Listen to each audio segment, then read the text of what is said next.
ഒരു പുതിയ മുഖം നൽകുന്ന മനോഹരമായ ഒരു മന്ദിരമാണ് ശ്രീ അൻവർ സാദത്തിന്റെ നേതൃത്വത്തിൽ ഏതാണ്ട് 11 കോടിയോളം അദ്ദേഹം ചെലവഴിക്കുകയും KSRTCയുടെ 5 കോടി കൂടി ചെലവഴിച്ചുകൊണ്ട് അതിമനോഹരമായ ഒരു സമുച്ചയവും അതിന്റെ യാർഡുമാണ് നിർമ്മിച്ചിട്ടുള്ളത്.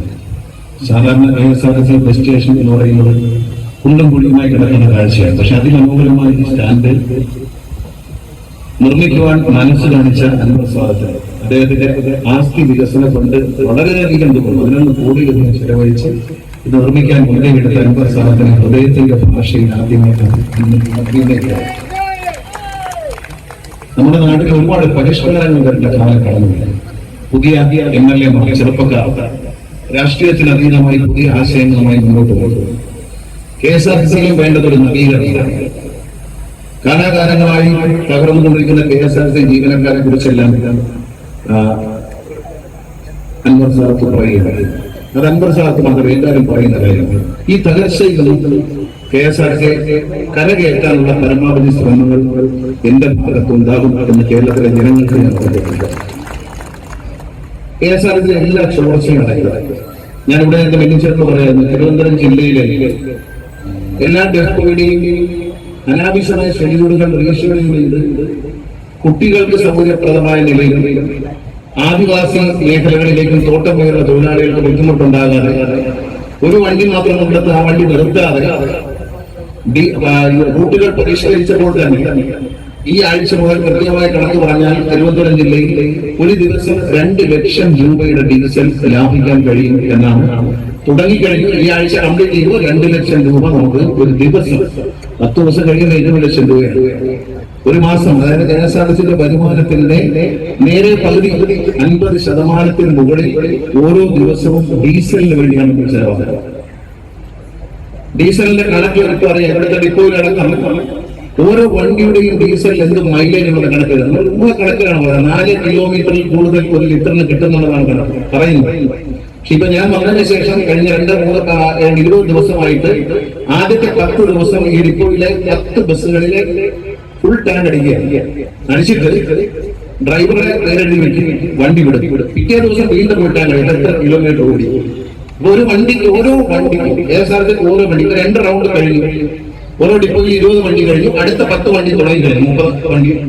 ഇത് ചെയ്ത് കഴിയുമ്പോൾ കേരളത്തിൽ ഓടുന്ന ഓരോ ബസ്സിനും എന്ത് മൈലേജ് കിട്ടുന്നുണ്ട്, ഏത് ഡ്രൈവർ ഓടിക്കുമ്പോഴാണ് മൈലേജ് കുറയുന്നത് കൂടുന്നതെന്ന് കൃത്യമായി നമുക്കറിയാൻ കഴിയും. അപ്പോഴും ചില വേലകളുണ്ട്.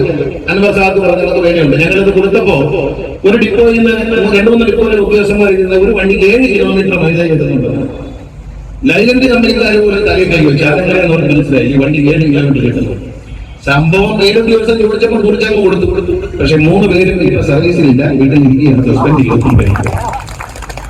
അതുകൊണ്ട് തെറ്റായ കാര്യങ്ങൾ ചെയ്യാൻ പാടില്ല. അൻവർ സാദത്ത് പറഞ്ഞ വളരെ ശരിയാണ്.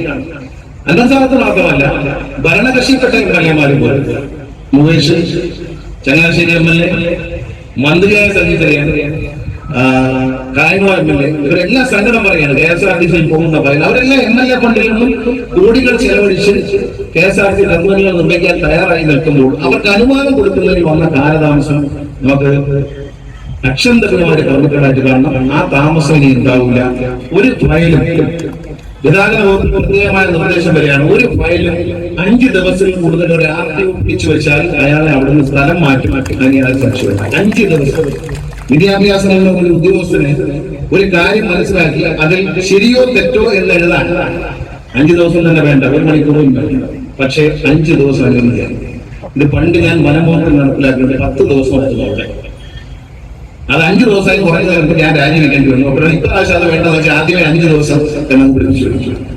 അത്തരത്തിലുള്ള ആളുകൾ നമുക്ക് ജനങ്ങളോട് ചെയ്യുന്ന ദ്രോഹം. ഇതിപ്പോ MLA-യോട് അല്ല ദ്രോഹം ചെയ്യുന്നത്, കാലതാമസമാണ്. ഞാനിപ്പം ഒരു തീരുമാനം അടുത്ത് പറയുകയായിരുന്നു. ഞങ്ങൾ തീരുമാനിച്ചു ഈ KSRTCക്ക് സിവിൽ വിങ്ങില്ല. അത് അവസാനിച്ചു. അവിടെ പ്രത്യേകിച്ച് ജോലിക്കാരൊന്നുമില്ല. അവിടെ കോൺട്രാക്റ്റിൽ ആളെ വെച്ചിരിക്കുകയാണ്. KSRTCയുടെ ചീഫ് എഞ്ചിനീയർ ഇവിടെ വന്നിട്ടുണ്ട്. അദ്ദേഹം KSRTCയുടെ എക്സിക്യൂട്ടീവ് ഡയറക്ടർ കൂടിയാണ്. നിങ്ങൾ മനസ്സിലാക്കണം, അദ്ദേഹം ഒരു മെക്കാനിക്കൽ എഞ്ചിനീയറാണ്. അതിന്റെ തമാശ. ഞാനപ്പോ ചന്ദ്രബാബുവിനോട് ചോദിച്ചു, ചന്ദ്രബാബു ചീഫ് എഞ്ചിനീയർ അല്ലേ, അപ്പൊ 1 ചട്ടി സിമെന്റിന് എത്ര മണ്ണ് വേണം പൂശാനെന്ന് ചോദിച്ചു. സാർ എനിക്കറിയത്തില്ല. അങ്ങനെ ഒരു സിവിൽ ഡിപ്പാർട്ട്മെന്റ് ഇനിയില്ല. ഞാൻ ബഹുമാനായ PWD മന്ത്രിയുമായി സംസാരിച്ചു. ഇനി KSRTC എല്ലാ സിവിൽ വർക്കുകളും PWDയുടെ ബിൽഡിംഗ്സ് വിഭാഗം ചെയ്യും എന്ന് തീരുമാനിച്ചു. ചോർച്ചകൾ ഇനിയില്ല. കാരണം ഒരു കുഴപ്പം സംഭവിച്ചാൽ നമുക്ക് ബഹുമാനപ്പെട്ട PWD മന്ത്രിയോട് പരാതി പറയാം, അല്ലെങ്കിൽ ചീഫ് എഞ്ചിനീയർ എന്ന് വിളിക്കാം, അല്ലെങ്കിൽ സൂപ്പർ എഞ്ചിനീയർ എന്ന് വിളിക്കാം. ഇത് ആരും ജോലിയില്ല. അമലവൻ ആവശ്യമില്ലാത്ത പണിക്ക് പോകരുത് എന്നാണ് എന്റെ വിശ്വാസം. നിങ്ങൾ സിനിമ അഭിനയിച്ച ഞാൻ രാഷ്ട്രീയത്തിൽ ഈ രണ്ട് പണി എനിക്ക് അറിയാവുന്നതുകൊണ്ടാണ് ഞാൻ 10-21 കൊല്ലം കഴിഞ്ഞ് രാഷ്ട്രീയത്തിൽ നിൽക്കുന്നത് എന്നറിയാം. അപ്പോ സിനിമയിലും ഉണ്ട്. അപ്പൊ അറിയാത്ത പണിക്ക് KSRTC പോകുന്നില്ല. ഇനി കൃത്യമായി വണ്ടി ഓടിക്കുക. KSRTC വലിയ പ്രതിസന്ധിയിലാണ്. നിങ്ങൾ മനസ്സിലാക്കണം, ഒക്ടോബർ മാസം ആവുമ്പോഴേക്കും 15 വർഷം കഴിഞ്ഞ് മുഴുവൻ വണ്ടികളും സ്ക്രാപ്പ് ചെയ്യാമെന്നാണ് കേന്ദ്ര ഗവൺമെന്റിന്റെ നിർദ്ദേശം. നിയമമാണ്, പാർലമെന്റ് പാസാക്കിയ നിയമമാണ്. ഏതാണ്ട് 1200 ബസ്സുകൾ KSRTC സ്ക്രാപ്പ് ചെയ്യേണ്ടി വരും. വിൽക്കില്ല, പൊടിച്ചു കളയണമെന്നാണ്. ഇപ്പൊ തന്നെ നമ്മുടെ 83ഓളം വണ്ടികൾ ഇനി രജിസ്റ്റർ ചെയ്യാൻ പറ്റാത്ത, ഈ നിയമത്തിന്റെ പേരിൽ രജിസ്റ്റർ ചെയ്യാൻ പറ്റാത്ത 80 വണ്ടി ഡോക്കിൽ കിടക്കുകയാണ്. ഓരോരോ സാങ്കേതിക കാരണങ്ങൾ എല്ലാ വണ്ടിയിലും GPS പിടിപ്പിക്കണം എന്നാണ് കേന്ദ്ര ഗവൺമെന്റിന്റെ നിയമം. നമുക്കറിയാം, ടാക്സി എടുത്ത് പിടിപ്പിച്ചിരുന്നു. അപ്പൊ അത് പിടിപ്പിക്കുമ്പോ അത് വർക്ക് ചെയ്യുന്നില്ല. അത് വർക്ക് ചെയ്യാത്തതുകൊണ്ട് 80 വണ്ടി പണി തീർന്ന് KSRTCയുടെ വർക്ക്ഷോപ്പിൽ കിടക്കുന്നത് രജിസ്റ്റർ ചെയ്യാൻ പറ്റുന്നില്ല. കാരണം ഈ വിഷയം വർക്ക് ചെയ്യുന്നില്ല. കണ്ടപ്പോൾ വാങ്ങിച്ചു വെച്ചതാണ്. അവര് വില പേശുകയാണ്. കാരണം നമ്മൾ കൊണ്ടുവന്ന് അവരുടെ ലക്ഷത്തിൽ തല വെച്ചു കൊടുക്കുക എന്ന് പറയുന്നത് KSRTC കൂടെ വെച്ചിരിക്കുക. ഈ 80 വണ്ടി ലോണിൽ ഇറങ്ങിയാൽ ലക്ഷക്കണക്കിന് ഒരു ദിവസം നമുക്ക് വരും. പക്ഷെ 80 വണ്ടി ശ്രദ്ധി കിടക്കുകയാണ്. അതിനൊരു പരിഹാരമില്ല. ഉടൻ തന്നെ 80 വണ്ടി ഈ GPS കമ്പനിക്കാർ വന്നില്ലെങ്കിൽ പുതിയ GPS വാങ്ങിച്ചു വെച്ചിട്ട് ഈ 80 വണ്ടി കൊടുക്കുക. കാരണം വണ്ടികൾക്ക് തന്നെ ഷോർട്ടേജാണ്. ഈ ഓടുന്നതിൽ പല വണ്ടികളും 15 വർഷം അടുത്ത വർഷം കാണാൻ പറ്റാത്ത വണ്ടികളാണ് ഈ വണ്ടികൾ. നമ്മളത് ഒരു തരത്തിലും പരസ്യത്തിൽ നമുക്ക് കിട്ടേണ്ട പൈസ നേരെ കിട്ടുന്നില്ല. പുതിയ അതിന്റെ കാരണം എന്താണ്? ഈ പറഞ്ഞ ഒരു കെടുകാര്യസ്ഥതയുണ്ട് ഉദ്യോഗസ്ഥന്മാർ. എനിക്കെന്താ വേണം, ഒന്നാമത് നമ്മളെ കിട്ടിയപ്പോൾ ആ ചിന്താഗതി കഴിഞ്ഞ ദിവസം സജീവൻ പറഞ്ഞപ്പോൾ അതിനെ വിമർശനമായി കണ്ട സത്യമാണ് അദ്ദേഹം പറഞ്ഞത്. എനിക്ക് നമ്മളെ കിട്ടിയ അത് നടക്കേണ്ട, അതിന് പറ്റില്ല. KSRTC മോട്ടോർ വെഹിക്കിൾ ആ പരിപാടിയുള്ള ആളുകൾ ലീവെടുത്ത് പോകുന്നതായിരിക്കും നല്ലത്. കുറച്ച് ദിവസം കഴിഞ്ഞ് വന്നാൽ മതി, കുറഞ്ഞാൾ കഴിഞ്ഞ് പോയിട്ട് വരും. കാരണം ആ പരിപാടി ഇവിടെ നടക്കില്ല. പരസ്യം ഒരു ഉദ്യോഗസ്ഥനോട് ചോദിച്ചാൽ തിരുവനന്തപുരം ജില്ലയിലെ എല്ലാ ബസ് സ്റ്റേഷനിലും പരസ്യം വയ്ക്കാൻ വേണ്ടി ടെൻഡർ എടുത്തു പൈസ അടയ്ക്കാൻ അവർ വന്നിട്ടുണ്ട്. സാറേ, ഒരു ബസ് സ്റ്റാൻഡിൽ 10 ബോർഡേ വെക്കാവുള്ളൂ എന്ന് പറയട്ടെ. അപ്പൊ ഞാൻ ചോദിച്ചു, നിങ്ങൾ കൊടുത്ത പരസ്യത്തിൽ 10 ബോർഡേ വെക്കാമെന്ന് പറഞ്ഞിട്ടുണ്ടോ? അതില്ല സാറേ. ഞാൻ പറഞ്ഞു, അത് നമ്മളൊരു മോശപ്പെട്ട നാട്ടിൽ പറയുന്ന വളരെ മോശമായ ഭാഷ അങ്ങനെ ഉപയോഗിക്കുന്നത്. അങ്ങനെ പറയാം.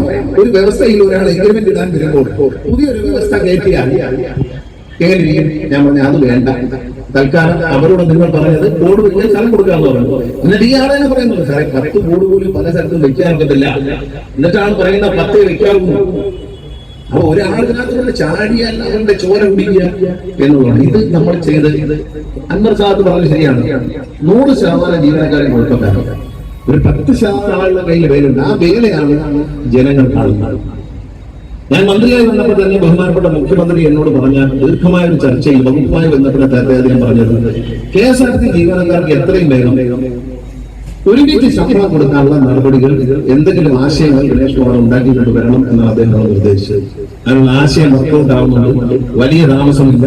നിങ്ങൾക്ക് ഒറ്റയടിക്ക് ശമ്പളം തരാനുള്ള പദ്ധതി നിങ്ങളെ കൊണ്ട് പ്രാർത്ഥിച്ചുകൊണ്ട് ഞാൻ ദൈവോത്സാഹിയായിട്ടാണ് നടക്കാനുള്ള സാധ്യത തെളിഞ്ഞു വരുന്നുണ്ട്. ജീവനക്കാരുടെ പ്രശ്നം പെൻഷനില്ല. പെൻഷൻ ഇതെല്ലാം കേന്ദ്ര ഗവൺമെന്റ് റിസർവ് ബാങ്ക് പലിശ കുറച്ചിട്ടുണ്ട്. കാരണം പെൻഷൻ ആരും തന്നിരുന്ന കഴിഞ്ഞ 7 വർഷമായി പെൻഷൻ കൊടുക്കുന്ന കേരള സംസ്ഥാന സർക്കാരാണ്. അപ്പൊ എങ്ങനെയാണ് കൊടുക്കുന്നത്? കോപ്പറേറ്റീവ് ബാങ്കിന്റെ ഒരു കൺസോർഷ്യത്തിൽ പണം എടുത്ത് പെൻഷൻ കൊടുക്കുക. 10 മാസം 12 മാസം ആകുമ്പോൾ അതിന്റെ പലിശ സഹിതം KSRTC ഗവൺമെന്റ് ഖജനാവിൽ നിന്ന് ഈ ബാങ്കിന് അടച്ചു കൊടുക്കുകയാണ് കഴിഞ്ഞ 7 വർഷമായി ഇടതുപക്ഷ സർക്കാർ. പക്ഷേ എന്ത് സംഭവിച്ചു? ബാങ്ക് പലിശ കൂട്ടണം എന്ന് കേന്ദ്രത്തിൽ നിർദ്ദേശം വന്നില്ല. അങ്ങനെ വന്നപ്പോൾ 7% കിട്ടിയിരുന്നത് ഇനിയിപ്പം 10% പലിശ കൊടുക്കണം എന്നാണ് പറയുന്നത്. അപ്പൊ അതിന്റെ ഒരു ചർച്ച നടക്കുകയാണ്. കാരണം അതുകൊണ്ടാണ് പെൻഷൻ കിട്ടാത്തത്. അല്ലെങ്കിൽ കോപ്പറേറ്റീവ് ബാങ്കിൽ തരും. പക്ഷേ 10% പലിശ KSRTCയിൽ നിന്നും ഗവൺമെന്റിൽ നിന്ന് വാങ്ങണം. അപ്പൊ 10 മാസം കൊടുക്കുമ്പോൾ എത്ര രൂപയുടെ വ്യത്യാസമാണ് വരുന്നത്? അതുകൊണ്ട് തിങ്കളാഴ്ച കഴിഞ്ഞിട്ട് ധനകാര്യമന്ത്രി ഞാൻ സഹകരണ മന്ത്രിയും ഒരു യോഗം വിളിച്ചിട്ടുണ്ട്. അവിടെ വെച്ചത് ഒരു തീരുമാനം ഞങ്ങൾ ഉണ്ടാക്കിയാൽ എത്രയും പെട്ടെന്ന് നിങ്ങളുടെ പെൻഷൻ കിട്ടും എന്ന സന്തോഷ വാർത്ത ഞാൻ എല്ലാം പരിഹരിക്കും. കാരണം KSRTC ഇഷ്യൂസ് മാത്രമേ ഉള്ളൂ. അതുകൊണ്ട് ഇന്ന് ജീവനക്കാർക്ക് പറയാൻ പ്രശ്നങ്ങളെ ഉണ്ട്. ഓരോരോ പ്രശ്നമായിട്ട് പരിഹരിക്കാൻ കുറഞ്ഞ സമയം കൊണ്ട് അത് അസാധ്യമാണ്. പക്ഷേ KSRTC എന്ന പുസ്തകത്തെ, ഉത്തരങ്ങി കിടക്കുന്ന പുസ്തകത്തെ പൊട്ടിക്കേട്ടുക എന്നുള്ള ജോലി മാത്രമേ എന്നെ കൊണ്ട് പറ്റത്തുള്ളൂ. വേറെ ഇത് ലാഭത്തിലാവാൻ പോകുന്നത് പറയുന്നത്. പക്ഷേ ഇത് ഒരു സിസ്റ്റത്തിലേക്ക് കൊണ്ടുവരും. ഗണേഷ് കുമാർ മന്ത്രി സാറിന് പോയാൽ, മറ്റൊരു MD മാറിപ്പോയാലും, മറ്റൊരു ഉദ്യോഗസ്ഥർ മാറിപ്പോയാലും, വേറൊരു സർക്കാർ വന്നാലും, വേറൊരു മന്ത്രി വന്നാലും ഒരു മാറ്റവും വരുത്താത്ത വിധത്തിൽ KSRTCയെ ഒരു പ്രത്യേക കമ്പ്യൂട്ടർ സിസ്റ്റത്തിലേക്ക് കൊണ്ടുവരാൻ തീരുമാനിച്ചിട്ടുണ്ട്. ബഹുമാനായ മുഖ്യമന്ത്രി എനിക്ക് അതിന് അനുവാദം തന്നിട്ടുണ്ട്. KSRTC ഇനി എല്ലാ ഓപ്പറേഷൻസിലും ഒരു വിരൽ തുമ്പിൽ വരും. വേർ ഈസ് മൈ ട്രെയിൻ എന്ന് ചോദിക്കുമ്പോൾ വേർ ഈസ് മൈ KSRTC അടക്കമുള്ള ആപ്പുകൾ പുറത്തു കൊടുത്തുണ്ടാക്കുകയല്ല, KSRTC അകത്ത് തന്നെ ഉണ്ടാക്കുക. ജീവനക്കാർ മനസ്സിലാക്കണം, പുറത്തു കൊടുത്തുണ്ടാക്കിയാൽ ഈ ഒരു സോഫ്റ്റ്വെയറിന്റെ ചിലപ്പോൾ 3 കോടി രൂപ ചെലവാണ്. പക്ഷെ അകത്തുണ്ടാക്കുമ്പോൾ അതിന് GST ലാഭിക്കാം. 18% GST ലാഭിച്ചാൽ എത്ര ലക്ഷം രൂപ ലാഭിക്കുന്നുണ്ട്. പുറത്തു കൊടുത്താൽ ഇതിന്റെ സോഴ്സ് കോഡ് വെച്ചിട്ട് ഈ കൊടുക്കുന്ന ആൾ നമ്മളെ വില വെച്ച് 5 കൊല്ലം കഴിയുമ്പോ ഇതിനൊരു അപ്ഡേഷൻ വേണം. വിളിച്ചാളുമില്ല. ഈ GPS ഇവിടെ ടാക്സി ഡ്രൈവർമാർക്ക് അറിയാം, വണ്ടിയിലെല്ലാം GPS വെച്ചിട്ടുണ്ട്. കേന്ദ്ര ഗവൺമെന്റ് നിർദ്ദേശിച്ച 10 കമ്പനികളിൽ വാങ്ങിക്കാൻ പറ്റുള്ളൂ. ആ 10 കമ്പനികളിൽ എത്ര കമ്പനി ഇന്ന് നിലവിലുണ്ടെന്നുള്ള അന്വേഷിക്കാം. കേന്ദ്ര ഗവൺമെന്റ് അപ്രൂവൽ കൊടുത്ത 10 കമ്പനിയുടെ സാധനങ്ങളാണ് ഈ ടാക്സികളിൽ മുഴുവൻ വെച്ചിരിക്കുന്നത്. ടാക്സി ഡ്രൈവേഴ്സിന്റെ നിവേദനം കിട്ടിയപ്പോ ഞാൻ പരിശോധിച്ചപ്പോ ഇതിലൊരു 6-7 കമ്പനി കാണാനേ ഇല്ല. ഭൂമുഖത്തില്ല ഈ 6 കമ്പനി. പക്ഷെ ഇത് സർവീസിൽ കൊടുക്കുകയും ഇതിനെ ചാലുവാക്കി കൊടുക്കുകയും ചെയ്തില്ലെങ്കിൽ RTO അവരുടെ ടെസ്റ്റ് നടത്തത്തില്ല. അങ്ങനെ ഈ ടാക്സി ഡ്രൈവർമാർ മുഴുവൻ വെട്ടിൽ വീണ് അന്വേഷണം കിടക്കുകയാണ്. ഇനി അത് പരിഹരിക്കുക. കാരണം അത് അതില്ലെങ്കിൽ രജിസ്റ്റർ പറ്റുന്നില്ല നിയമത്തിൽ. ഈ സാധനം ഉണ്ടാക്കിയവരെയും കാണാനില്ല, സർവീസ് കൊടുക്കാതെ പറഞ്ഞാലും കാണുന്നില്ല. ഇതിനിടയിൽ ഇവിടെ ഏജന്റുമാർ വിളിച്ച് ഇത് ശരിയായി തരാൻ പറഞ്ഞ് പൈസ അടിച്ചാൽ ഏജന്റുമാരെല്ലാം ചോദിച്ചാണ് RTO ഓഫീസിനകത്ത് ക്യാമറ വെച്ചിട്ടുണ്ട്. ഏതെങ്കിലും ഏജന്റ് ഉദ്യോഗസ്ഥന്റെ അടുത്ത് നിൽക്കുന്ന കണ്ടാൽ ഏജന്റിനെ ഒന്നും ചെയ്യത്തില്ല, ഉദ്യോഗസ്ഥനെ അപ്പോൾ തന്നെ സസ്പെൻഡ് ചെയ്യാൻ നിർദ്ദേശം കൊടുത്തിട്ടുണ്ട്. ക്യാമറ തിരുവനന്തപുരത്തിലുണ്ട്, ട്രാൻസ്പോർട്ട് കമ്മീഷണർ ഓഫീസിൽ. ഇതൊരു വീഡിയോ കണ്ടു. മലപ്പുറത്ത് കണ്ട ഓഫീസിൽ ഓഫീസറുടെ മേശപ്പുറത്ത് ഒരാൾ ചാരി എന്നുകൊണ്ട് ഫയലെടുത്ത് പരിശോധിക്കണം. മേലിൽ ഒരു ഏജന്റ് കൗണ്ടറിനകത്തേക്ക് കയറ്റാൻ പാടില്ല. കയറ്റിയാൽ വേറെ കുഴപ്പമൊന്നുമില്ല, ഏജന്റിനെ ഒന്നും ചെയ്തില്ല. പക്ഷെ ഉദ്യോഗസ്ഥരെ എന്നെ പുറത്താണ്. മലപ്പുറത്ത് നടക്കുന്ന എന്താണ്, നമ്മളെ മാധ്യമങ്ങളൊക്കെ ശ്രദ്ധിക്കേണ്ട കാര്യമുണ്ട്. കോടിക്കണക്കിന് രൂപയാണ് അടയ്ക്കാത്ത നികുതി. ജനങ്ങൾ അടച്ച നികുതി മാറ്റിയിട്ട് നികുതി അടയ്ക്കാത്തവന് നികുതി അടച്ചു വന്ന് രസീത് എഴുതി കൊടുത്തുകൊണ്ട് സർക്കാരിന് കോടികൾ നഷ്ടപ്പെടുന്നു. 4 ഉദ്യോഗസ്ഥന്മാരെ സസ്പെൻഡ്. ഒരു ഓഫീസിലിരിക്കുന്ന മുഴുവൻ സ്റ്റാഫിനെയും അരി വളരെ മാറ്റം. ഇതൊരു പ്രധാന വാർത്തയാണ്, നിങ്ങളാരും അറിയുന്നില്ല. കോടിക്കണക്കിന് രൂപ സർക്കാരിന് കിട്ടുന്ന പൈസ കിട്ടാതെ കിട്ടി എന്ന് രസീത് കൊടുത്തിരിക്കുകയാണ്. എന്തൊരു ചതിയാണ്. ഒരു രാജ്യത്തോട് ചെയ്യുന്ന ദുഷ്ടതരമല്ല. ഏറ്റവും കൂടുതൽ വരുമാനം സംസ്ഥാന സർക്കാരിന് ഉണ്ടായി കൊടുക്കുന്ന ഗതാഗത വകുപ്പാണ്. തന്നെ നിങ്ങൾ കണ്ടു ബഡ്ജറ്റ് ബാലഗോപാലന്റെ ബഡ്ജറ്റിൽ അദ്ദേഹം പറയുമ്പോൾ ടൂറിസ്റ്റ് ബസ്സുകളുടെ ടാക്സ് കുറച്ചു കൊടുക്കുന്നു. ടൂറിസ്റ്റ് ബസ്സുകളെ പ്രോത്സാഹിപ്പിക്കാൻ മാത്രമല്ല, ടൂറിസത്തെ പ്രോത്സാഹിപ്പിക്കാൻ മാത്രമല്ല, സർക്കാരിന്റെ വരുമാനം വർദ്ധിക്കും എന്നാണ്. കാരണം നാഗാലാൻഡിൽ പോയിട്ടാണ് വണ്ടിയെല്ലാം രജിസ്റ്റർ. നാഷണൽ പെർമിറ്റ് വണ്ടികളെല്ലാം ആലുവയിലുള്ള ആളുടെയും തിരുവനന്തപുരത്തുള്ള ആളിന്റെയും കൊട്ടാരക്കരയിലും പത്തനാപുരത്തുള്ള ആളുടെയും വണ്ടി നാഗാലാൻഡിലാണ് രജിസ്റ്റർ ചെയ്യുന്നത്. നാഗാലാൻഡിൽ അവർ ബന്ധുക്കളുമില്ല, പോയിട്ടുമില്ല. എന്താണ് ടാക്സ് അടിക്കാൻ വേണ്ടിയിട്ടാണ്. പണ്ട് പോണ്ടിച്ചേരി കൊണ്ടുവന്ന് രജിസ്റ്റർ ചെയ്യുന്ന പറയുന്നത് നാഗാലാൻഡിൽ കൊണ്ടുപോയിട്ട്. കാരണം നമ്മുടെ ടാക്സ് 6 ലക്ഷം രൂപയായിരുന്നു ഒരു വർഷം ഒരു വണ്ടി. അത് വളരെ തമിഴ്നാടിനേക്കാൾ കർണാടകത്തെക്കാൾ കുറച്ചു വെച്ചിരിക്കുകയാണ് സർക്കാർ. കുറച്ചു. എന്തിനെന്നാൽ 32 വണ്ടി മാത്രമാണ് കേരളത്തിൽ ഇതുവരെ രജിസ്റ്റർ ചെയ്തിട്ടുള്ളത് നാഷണൽ പെർമിറ്റ് വണ്ടി. പക്ഷേ ഇത് കുറച്ചത് കൊണ്ട് 100 കണക്കിന് വണ്ടികൾ, തമിഴ്നാട് വണ്ടികളും കർണാടക വണ്ടികളും വരെ ഈ കേരളത്തിൽ രജിസ്റ്റർ ചെയ്യും എന്നാണ് ഞങ്ങൾ കണക്കാണ്. തീർച്ചയായിട്ടും വരുമാനത്തിൽ കോടികളുടെ വർധനവ് നമ്മൾ പ്രതീക്ഷിക്കുന്നു. അതുകൊണ്ടാണ്, അല്ല ചുമ്മാ കുറച്ചൊന്നുമല്ല. എന്താ ഇവർക്ക് കുറച്ചു കൊടുത്ത് ഞാൻ ലോറിക്കാർ കൂടെ കുറയ്ക്കണമെന്ന് പറഞ്ഞാൽ അത് മന്ത്രി കിട്ടും. ലോറിയുടെ മാക്സിമം കുറയ്ക്കണം. കാരണം ലോറി നാഗാലാൻഡിൽ പോവുകയാണ്. നാഷണൽ ഗവൺമെന്റ് ലോറിയെല്ലാം നാഗാലാൻഡിലും മറ്റു സംസ്ഥാനങ്ങളിലും ഹിമാചൽ നാഗാലാൻഡിലുള്ള സ്ഥലങ്ങളിലേക്ക് പോവുകയാണ്. നമ്മൾ ഇവിടെ തന്നെ രജിസ്റ്റർ ചെയ്യണം, നികുതി നമുക്ക് കിട്ടണം എന്ന നിലയിൽ നമ്മൾ അത് ശ്രദ്ധിക്കണം. അതൊക്കെ ഇതിന്റെ ഒരു കാരണം സർക്കാരിന് കിട്ടുന്ന. അതുപോലെ തന്നെ പ്രൈവറ്റ് ബസ് KSRTC മാത്രം മന്ത്രിയല്ല ട്രാൻസ്പോർട്ട് മന്ത്രി, പ്രൈവറ്റ് ബസ്സുകളുടെയും മന്ത്രിയല്ല. കേരളത്തിൽ കൂടുതൽ പ്രൈവറ്റ് ബസ്സുകൾ വേണം. 2001 ഞാൻ മന്ത്രിയായിരിക്കുമ്പോൾ കേരളത്തിൽ 32,000 പ്രൈവറ്റ് ബസ് ഉണ്ടായിരുന്നു. 2001, 2002, 2006 ആകുമ്പോഴേക്കും ഇത് 38,000, 40,000 അടുത്തേക്ക് വന്നു പ്രൈവറ്റ് ബസ്സുകളുടെ എണ്ണം. ഇന്ന് അത് 7000-ൽ താഴെയാണ് എന്ന് മനസ്സിലാക്കണം. ഇവിടെ വന്നതായിരുന്നു എത്ര പേർക്ക് തൊഴിൽ പോയി, എത്ര ലിറ്റർ ഡീസൽ അടിക്കുന്നത് നമ്മുടെ അതിന്റെ നികുതി നമ്മുടെ സംസ്ഥാനം നഷ്ടപ്പെട്ടു, എത്ര റോഡ് ടാക്സ് നമുക്ക് നഷ്ടപ്പെട്ടു. ഇതൊക്കെ നമ്മൾ ചിന്തിക്കണം. അതെല്ലാം നഷ്ടപ്പെട്ടു. നമുക്ക് എന്തുകൊണ്ട് വന്നു? 2 കാരണങ്ങളേ ഉള്ളൂ. പ്രൈവറ്റ് ബസ്സുകാരും തമ്മിലുള്ള മത്സരം.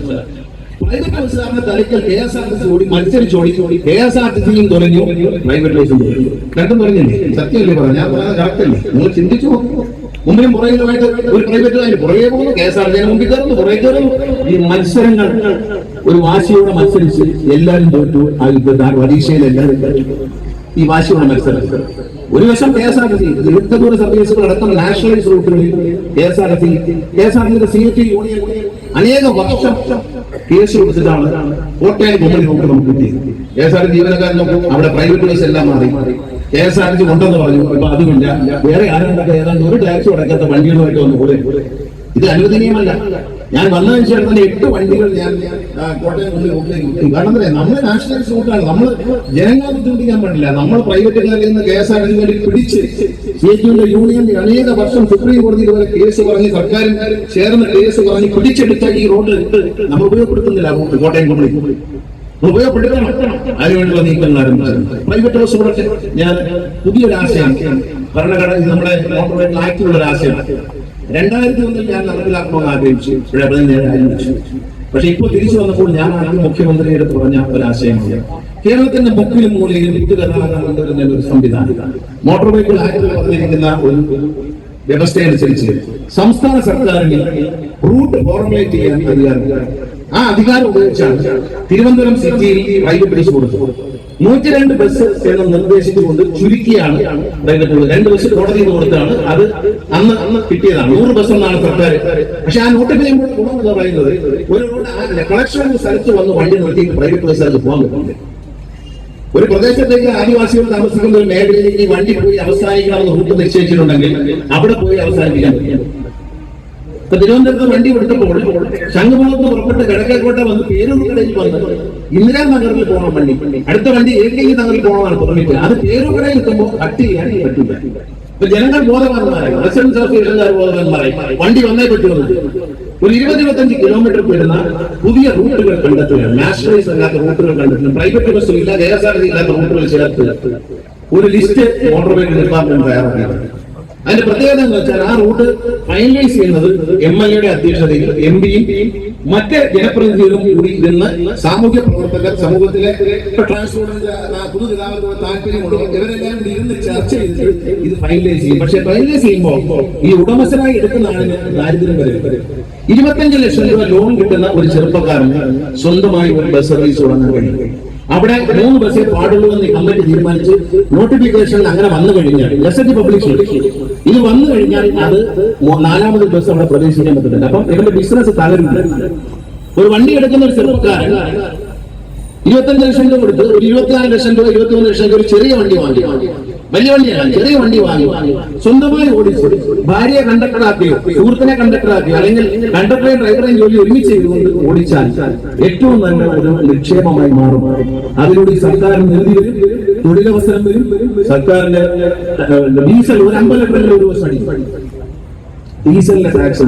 അതുകൊണ്ട് കേരളത്തിൽ മുഴുവൻ ഒത്തിരി മൂലയിൽ പ്രത്യേകിച്ച് കിഴക്കൻ മലയോര മേഖലകളിൽ ഇടുക്കി ജില്ലയിൽ അതുപോലെ കണ്ണൂർ പ്രൈവറ്റ് ബസ്സുകളാണ്. പിന്നെ വയനാട് ഈ പ്രദേശങ്ങളൊക്കെ ഈ ബുദ്ധിമുട്ടുണ്ട്. എറണാകുളം ജില്ലയിൽ പോലും കൊണ്ട് ഈ ബുദ്ധിമുട്ട് അത് പരിഹരിക്കാൻ വളരെ ജനകീയമായി തന്നെ ഒരു ഗ്രാമസഭകൾ പോലെ കൂടി തീരുമാനമെടുത്തുകൊണ്ട് ഈ എടുക്കുന്ന ആളും നഷ്ടവും വരരുത്, എന്നാൽ ജനങ്ങൾക്ക് ഉപകാരപ്രദമാകില്ല. അല്ലാതെ നഷ്ടത്തിലൊടുന്നൊരു വഴി കാണിച്ചു കൊടുത്ത് നീ ഓടിച്ചോളാൻ പറഞ്ഞാൽ അവരെടുക്കൂല, വേണമെങ്കിൽ എടുത്താൽ മതി.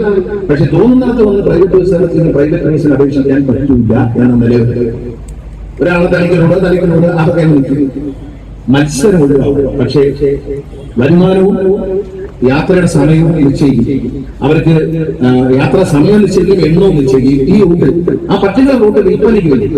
സർക്കാരിന് വീണ്ടും കൈനാവിൽ പൈസ വരെയാണ്. വിൽപ്പനയ്ക്ക് വെക്കുമ്പോൾ അവിടെ 2 പേര് ഒരേ റൂട്ടിനെ അപേക്ഷിച്ചാൽ ലേലം വരും. അതുകൂടി സർക്കാരിന്റെ വരുമാനത്തിലാണ്. ഈ റൂട്ടുകളെല്ലാം കൊടുക്കുമ്പോൾ നികുതി, ഡീസലിന് പൈസ, തൊഴിലവസരങ്ങൾ, ജനങ്ങൾക്ക് ഗ്രാമപ്രദേശങ്ങളിലും ഉൾപ്രദേശങ്ങളിലും വണ്ടി. ഇതാണ് ഈ റൂട്ട് നോട്ടിഫിക്കേഷൻ എന്ന് പറയുന്ന റൂട്ട് ഫോർമേഷൻ എന്ന് പറയുന്നത്. റൂട്ട് ഫോർമുലേറ്റ് ചെയ്യാണ്. അതിനുള്ള ആദ്യഘട്ട ഒരുക്കം മോട്ടോർ വെഹിക്കിൾ ഡിപ്പാർട്ട്മെന്റിൽ നിന്നുള്ള മുഴുവൻ ജില്ലകളിലെയും പരിശോധിച്ച റൂട്ട് എഴുതി തന്നിട്ടുണ്ട്. ഇനി അത് ജനകീയ സദസ്സുകളിലേക്ക് MLA-മാരുടെ നേതൃത്വത്തിൽ പഞ്ചായത്ത് മെമ്പർമാരുമായിട്ടും പൊതുജനങ്ങളെ ഏൽപ്പിക്കുന്നു. സാധനം വാങ്ങുന്ന പൈസയൊക്കെ ഇപ്പം GST കൊണ്ടുപോകണം, തിരിച്ചും തരുന്നില്ല, നമുക്ക് അർഹതപ്പെട്ടതും തരുന്നില്ല. പക്ഷേ നമ്മൾ മനസ്സിലാക്കണം, സാധാരണക്കാരായ ജനങ്ങൾ, ഈ വ്യാപാരികൾ നൽകുന്ന നികുതിയാണ് നമ്മളെ സർക്കാർ ഉദ്യോഗസ്ഥർ വാങ്ങുന്നത്. നമ്മൾ വീടിന് കൊടുക്കുന്ന കരമാണ്, ഭൂമിക്ക് കൊടുക്കുന്ന കരമാണ് നമ്മൾ ശമ്പളം വാങ്ങുന്നത്. അപ്പൊ നമ്മളൊരു പ്രതിബദ്ധത കാണിക്കണം. കാരണം പ്രൈവറ്റ് നിക്ഷേപം, സ്വകാര്യ നിക്ഷേപം എന്ന് പറയുന്നത് ഒരു കുറച്ചിലായി ആരും കാണണ്ട. സ്വകാര്യ നിക്ഷേപം വന്നാലേ സർക്കാർ ഉദ്യോഗസ്ഥർക്ക് ശമ്പളം കിട്ടുകയുള്ളൂ ഇനിയുള്ള കാലത്ത് എന്ന് മനസ്സിലാക്കില്ല. സ്വകാര്യ ബസ്സുകൾ വരണം. അതുകൊണ്ടാണ് ട്രാൻസ്പോർട്ട് രംഗത്ത് KSRTC ഒരു ദോഷം വരുത്തില്ല. KSRTC പുതിയ വണ്ടികൾ വന്നു. ബഹുമാനപ്പെട്ട ധനമന്ത്രി 91 കോടിയാണ് മാറ്റി വെച്ചേക്കുന്നത്. മൈലേജ് കൂടുതൽ കിട്ടുന്ന പുതിയ ഗംഭീരമായ വണ്ടികൾ വരും. ചെറിയ പ്രദേശങ്ങളിൽ പോകാൻ പറ്റിയ ചെറിയ വണ്ടികൾ. എല്ലാ MLA-മാരും ഇപ്പോൾ ചെറിയ വണ്ടിയാണ് ചോദിക്കുന്നത്. നമുക്കെല്ലാം ഈ വലിയ ബസ് 4 പേരെയും കൊണ്ടുപോകുന്നതിനേക്കാൾ നല്ലത് ആ ചെറിയ ബസ് 10 പേരെയും കൊണ്ടുപോയാൽ നിറഞ്ഞു പോകും. അതുകൊണ്ട് ചെറിയ ബസ്സുകളിലേക്ക് പോകും. അതോടൊപ്പം തന്നെ ഈ 1.5 കോടി 2 കോടിയുടെ AC വണ്ടി മാറ്റിക്കൊണ്ട് ചെലവ് കുറഞ്ഞ എയർ കണ്ടീഷൻ വണ്ടി, തിരുവനന്തപുരത്ത് നിന്ന് കോഴിക്കോട് വരുന്ന വണ്ടികളൊക്കെ നല്ല കളക്ഷനാണ്. എല്ലാ തിരുവനന്തപുരം കോഴിക്കോട് ഓടുന്ന സർവ്വ ബസ്സും എയർ കണ്ടീഷൻ ആക്കാൻ പോകുന്നത്. അപ്പൊ ഈ റൂട്ടിൽ കൂടെ എല്ലാ എയർ കണ്ടീഷൻ ബസ്സായിരിക്കും, ദീർഘദൂരം പോകുന്നില്ല. അത് ഇപ്പോഴത്തെ 1.5 കോടി 2 കോടി വണ്ടി വാങ്ങുന്നില്ല. അതിനേക്കാൾ കമ്പനികളോട് ഇപ്പോൾ നമ്മൾ ട്രയൽ ചോദിച്ചാൽ എല്ലാ കമ്പനികളും ട്രയൽ കൊണ്ടിരുന്നു. അതൊരു വിദഗ്ധ സമിതി പരിശോധിച്ച ശേഷം ഏത് കമ്പനിയുടെ ഏതൊക്കെ വണ്ടികൾ വാങ്ങണമെന്ന് അവർ തരുന്ന ശുപാർശ അനുസരിച്ചായിരിക്കും ഇനി KSRTC വണ്ടി വാങ്ങുക. അതിന്റെ ഡ്യൂറബിലിറ്റി, അതിന്റെ ഫ്യൂവൽ എഫിഷ്യൻസി, അതിന്റെ ആഫ്റ്റർ സെയിൽ സർവീസ് എല്ലാം നോക്കിയിട്ടായിരിക്കും വാങ്ങുന്നത്.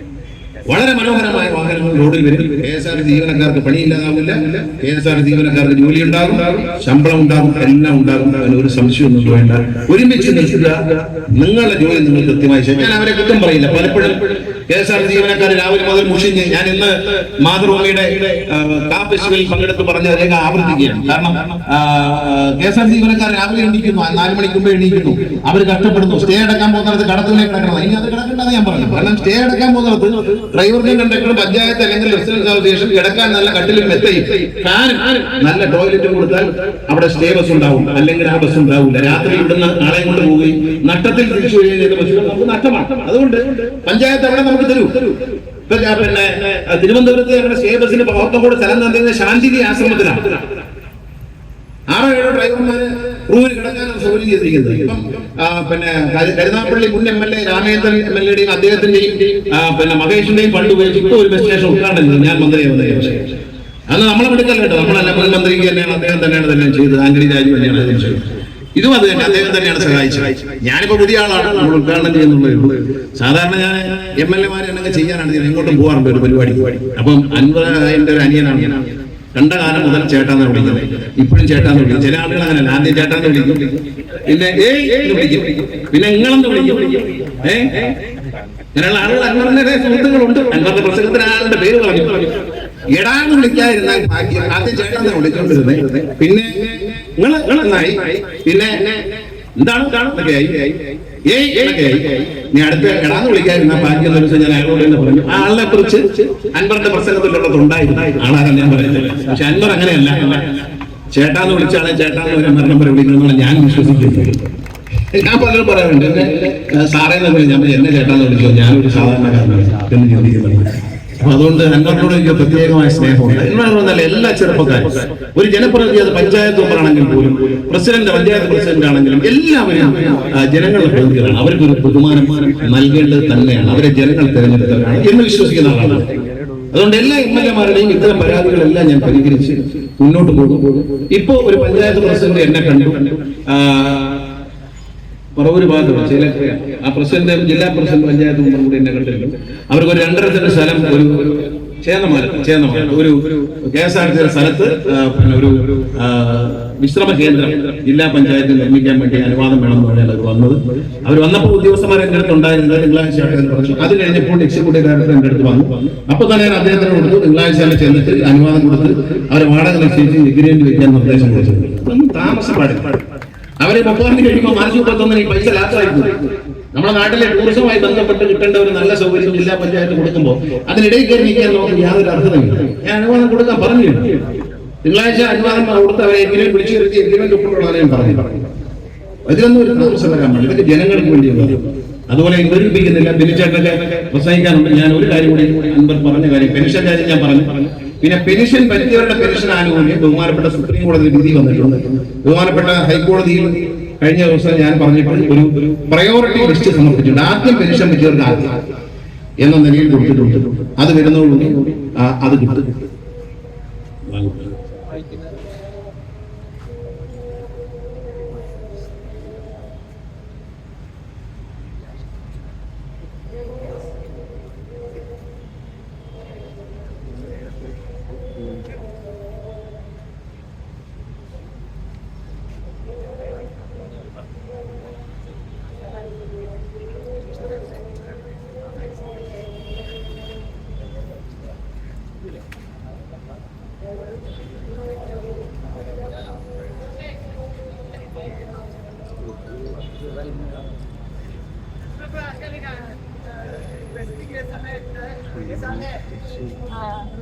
പല ആൾക്കാർ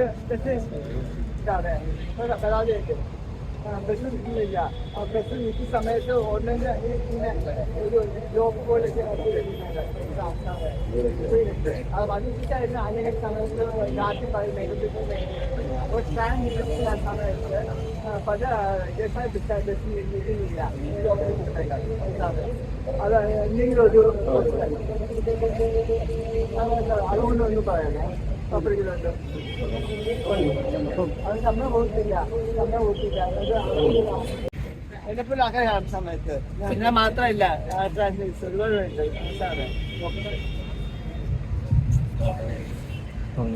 ഒരു അഭ്യർത്ഥനയുണ്ട്. MP പിന്നെ പാർലമെന്റ് ഇലക്ഷന്റെ സമയത്തേക്ക് വരികയാണ്. ഞാൻ പറയുന്നില്ല. ജില്ലാ പഞ്ചായത്ത് അഭ്യർത്ഥനയുള്ളത് മുനിസിപ്പാലിറ്റിയോടുള്ള അഭ്യർത്ഥന. ജീവനക്കാർക്ക് ഇവിടെ നല്ല ഒരു ഹോൾ ഉണ്ടാക്കിയിട്ടുണ്ട്. അതൊരു ഡോർമെറ്ററി ആക്കി മാറ്റി സ്ത്രീ ജീവനക്കാർക്കും പുരുഷ ജീവനക്കാർക്കുമുള്ള ഡോർമെറ്ററി ആക്കി മാറ്റുകയും കുറച്ച് ഫർണിച്ചർ ഒരു പദ്ധതി വെച്ച് ഡബിൾ ഡെക്കർ കട്ടിൽ ഉണ്ടാക്കി കൊടുക്കുകയും ചെയ്യണമെന്ന് അഭ്യർത്ഥിക്കുകയാണ്. അതോടൊപ്പം അവർക്കത് കിടക്കാനുള്ള സൗകര്യത്തിന് വേണ്ടിയിട്ടാണ്. അതോടൊപ്പം നിങ്ങൾ ആലുവയൊക്കെയാണ്, ഒരുപാട് വലിയ സ്ഥാപനങ്ങളൊക്കെ ഉണ്ട്. ഒരു സ്പോൺസർഷിപ്പ് വാങ്ങിച്ച് രണ്ട് AC കൂടെ വാങ്ങിച്ച് വെച്ചു കൊടുക്കണം എന്ന സ്നേഹത്തോടെ അഭ്യർത്ഥിക്കുകയാണ്. നമ്മൾ യാത്ര കഴിഞ്ഞ് വരുന്ന ഡ്രൈവർമാരും കണ്ടക്ടർമാരും ഒക്കെ സുഖമായിട്ടൊന്ന് കിടന്നുറങ്ങിയാൽ അപകടമില്ലാതെ ഒരു യാത്ര ഉണ്ടാവും. തിരുവനന്തപുരത്ത് ഞങ്ങൾ ഇത് ഒരുക്കുന്നുണ്ട്. ഇപ്പൊ പല കമ്പനികളും ഞാൻ പ്രഖ്യാപിച്ചതിന് ശേഷം ടോയ്ലറ്റുകൾ നിർമ്മിക്കാൻ വലിയ വലിയ കമ്പനികൾ അവരുടെ CSR ഫണ്ടുമായിട്ടുണ്ട്.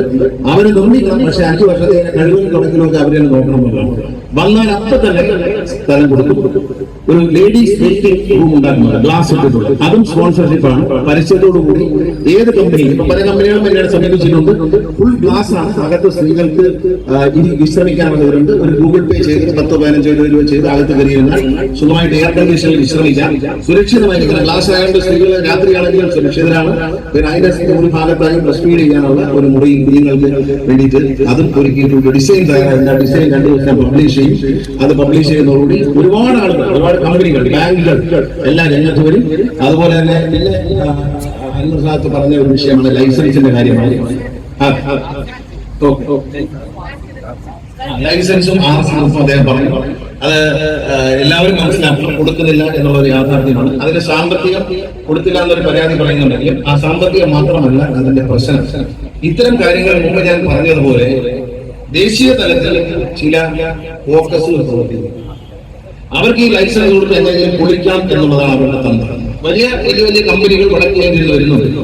ഈ വിഷയവുമായി ബന്ധപ്പെട്ട് 2001 മുതൽ ബഹുമാനപ്പെട്ട ഹൈക്കോടതിയിലും സുപ്രീം കോടതിയുമായും 7 or 8 കേസ് നടത്തി. എല്ലാ കാലത്തെയും സർക്കാരുകൾ കാർഡാക്കാൻ വേണ്ടി പരസ്യം ചെയ്ത് ഓർഡർ കൊടുക്കും. ഹൈക്കോടതി പോകുമ്പോൾ എന്തെങ്കിലും ന്യായം അവർ കണ്ടെത്തി കോടതിയെ കൊണ്ട് കളയും. ഉത്തരവ് ക്യാൻസൽ. എത്ര ഉത്തരവ് ക്യാൻസൽ ചെയ്യുന്നത് 2001 മുതൽ ഇങ്ങോട്ട് എത്ര ഉത്തരവ് ക്യാൻസൽ ചെയ്തു. ഇപ്പൊ എല്ലാം അനുഭവിച്ചുകൊണ്ട് സർക്കാർ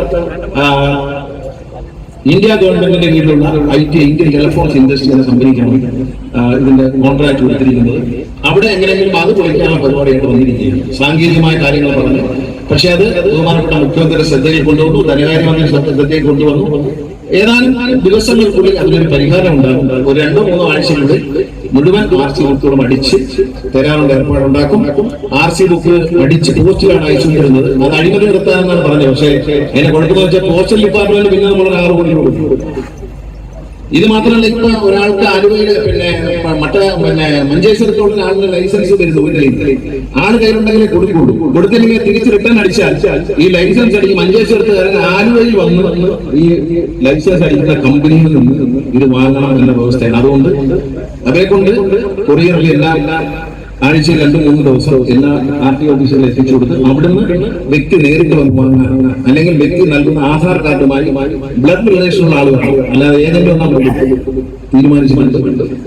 മോട്ടോർ വെഹിക്കിൾ ഡിപ്പാർട്ട്മെന്റിന് ഒരു ടോൾ ഫ്രീ നമ്പർ ഉള്ള പരാതികൾ അറിയിക്കാൻ വേണ്ടി മോട്ടോർ വെഹിക്കിൾ ഡിപ്പാർട്ട്മെന്റിന് ഒരു ടോൾ ഫ്രീ, ആര് പണം ചോദിച്ചാലും ആര് അഴിമതിക്കൊരുങ്ങിയാലും നിങ്ങൾക്ക് ആ ടോൾ ഫ്രീ നമ്പറിലേക്ക് വിളിക്കത്തക്കതിൽ ഒരു ടോൾ ഫ്രീ നമ്പറിനുള്ള ഏർപ്പാടുണ്ട്. നിങ്ങളുടെ പരാതികൾ ആ ഫോൺ വഴി റെക്കോർഡ് ചെയ്തിട്ട് ആക്ഷൻ വരും.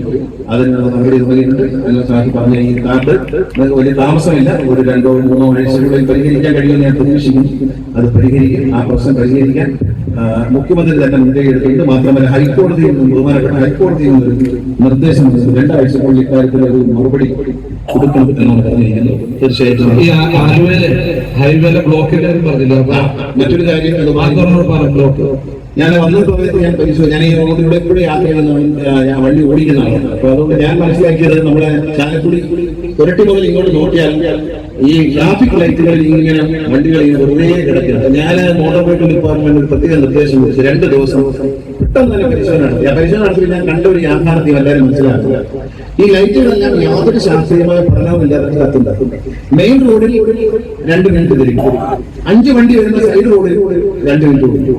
അപ്പൊ മെയിൻ റോഡിലെ ഒരു വലിയൊരു ട്രെയിനുകൾ ഗിയറിട്ട് മാറി മുമ്പോട്ട് എടുക്കുമ്പോഴത്തേക്ക് ലൈറ്റ് പോയി കിടക്കുന്നതാണ്. അത് പരിഹരിക്കാൻ തീരുമാനിച്ചിട്ടുണ്ട്. ആലുവയിൽ വന്നു കഴിഞ്ഞാൽ ആലുവയിൽ ജംഗ്ഷൻ കഴിഞ്ഞാൽ അങ്ങോട്ട് കടന്നാൽ പാലം കടന്നാൽ വീണ്ടും ഒരു ലൈറ്റ്, അത് കഴിഞ്ഞ് വീണ്ടും ഒരു ലൈറ്റ്. ഇതെല്ലാം ഒഴിവാക്കിയാണ് പുതിയ പ്രപ്പോസൽ കൊണ്ടുവന്നിട്ടുണ്ട്. അത് ഈ ആഴ്ച തിരുവനന്തപുരത്തേക്ക് അയക്കും. ലൈറ്റുകൾ അടച്ചിട്ട് നേരിട്ട് പോകാൻ, ഈ പാലം കഴിഞ്ഞ് ചെല്ലുന്ന ലൈറ്റ് കേന്ദ്രത്തിൽ യൂട്ടേൺ എടുക്കാനും, അതുപോലെ അടുത്ത ജംഗ്ഷൻ, ആ ജംഗ്ഷന്റെ പേരെന്താ, പറവൂർക്കാവ്, അവിടെയും യൂട്ടേൺ എടുക്കാനും അല്ലാത്ത വണ്ടികൾക്ക് മുഴുവൻ എയർപോർട്ടിലേക്ക് പോകാൻ വരുന്നവരാണ്. അവരെയും ലൈറ്റിൽ പിടിച്ചിടാൻ പറ്റില്ല. നേരെ പോകാനുള്ള സംവിധാനം ഉണ്ടാക്കും. ഹൈവേയുമായി സംസാരിച്ചിട്ടുണ്ട്. ഹൈവേ അതോറിറ്റിയുമായി സംസാരിച്ച് അടിയന്തരമായ നടപടി എടുക്കും. ഒരു പ്ലാൻ മോട്ടോർ വെഹിക്കിൾ ഡിപ്പാർട്ട്മെന്റിൽ ഉണ്ടാക്കിയിട്ട് ഇന്നെ കാണിച്ചു. ഞാൻ അത് അപ്രൂവ് ചെയ്തിട്ടുണ്ട്. അവരെ തിരുവനന്തപുരത്തേക്ക് റിപ്പോർട്ട് വരും. വന്നാണ് തന്നെ അടിക്കും. ഈ കുരുക്ക് അടിച്ചു, ഈ പാലത്തിനപ്പുറത്തുള്ള കുരുക്കടിക്കും, നെടുമ്പാശ്ശേരി വരെയുള്ള കുരുക്കുകൾ, അങ്കമാലിയിലെ കുരുക്കടിക്കുന്ന പരിപാടി നോക്കുന്നുണ്ട്.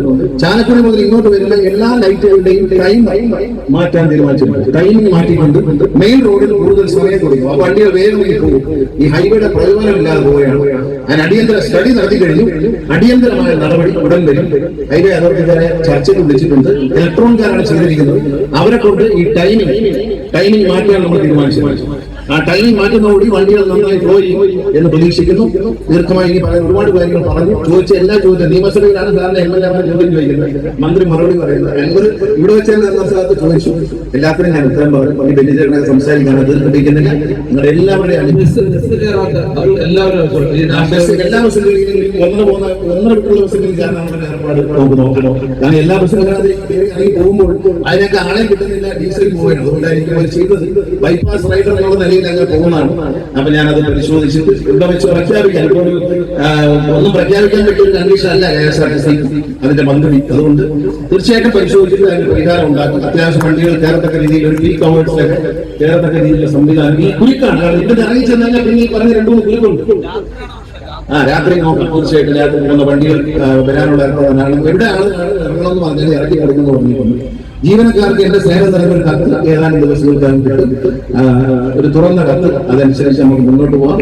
എല്ലാവിധ നന്മകളും നടന്നുകൊണ്ട് ഈ ഒരു പദ്ധതി ആവിഷ്കരിച്ചു കൊണ്ടുവന്ന അൻവർ സാദത്തിനെയും KSRTCയുടെ മുൻ മന്ത്രി ആന്റണി രാജുവിനെയും അതുപോലെ തന്നെ